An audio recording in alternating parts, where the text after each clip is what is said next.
America की एक state है जिसमें एक मुस्लिम ज़हरान ममदानी नाम के साहब हैं जो इलेक्शन में जीते हैं, जिस पे कुछ लोगों को खुशी हो रही है, कुछ लोगों को कुछ नाराज़ हो रहे हैं।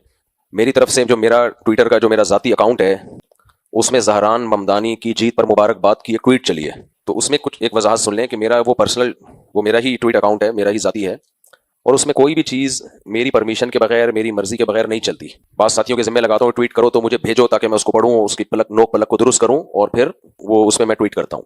अब हुआ यह है कि हमारे एडमिन, मेरे बेचारे बड़े काफ़ी मुखलिस आदमी हैं, मेरे साथ मुखलिस दोस्तों में से हैं, पूरा चैनल उन्होंने संभाला है, अल्लाह उनकी उम्र में बरकत दे। अमेरिका में होते हैं। उन्होंने कहीं मुझसे रब्ते की कोशिश की होगी, रब्ता नहीं हुआ, तो उन्होंने एतमाद की बेस पे ट्वीट चला दी ज़हरान ममदानी की मुबारकबादी की कि भाई मुफ्ती साहब जब उठेंगे, एक तो टाइम का बड़ा फर्क है ना, वहाँ यहाँ दिन हो रहा होता है तो अमेरिका में रात हो रही होती है, तो वो चला दी। मेरी आदत यह है कि जब तक मुझे किसी के बारे में पूरी सही तरह से नॉलेज ना हो, मैं नहीं किसी की तारीफ करता ना बुराई करता हूँ। तो जब उन्होंने चला दी तो फिर मुझे, मैंने कहा भाई मैं इनको नहीं जाती तौर पे जानता, जब तक कोई शख्स को तजर्बा करके देख ना लिया जाए कि ऐसा है, अच्छा है, बुरा है, तो मैं कैसे ट्वीट कर सकता हूँ। तो खैर मैंने एडमिन को कह दिया है कि वो ट्वीट हटा दें, लेकिन वो ट्वीट इस बेस पे चल गई है। तो उसमें एडमिन से मिस्टेक हुई है, उस मिस्टेक के पीछे कोई फसाद का जज्बा नहीं था, इस्लाह का जज्बा ही था।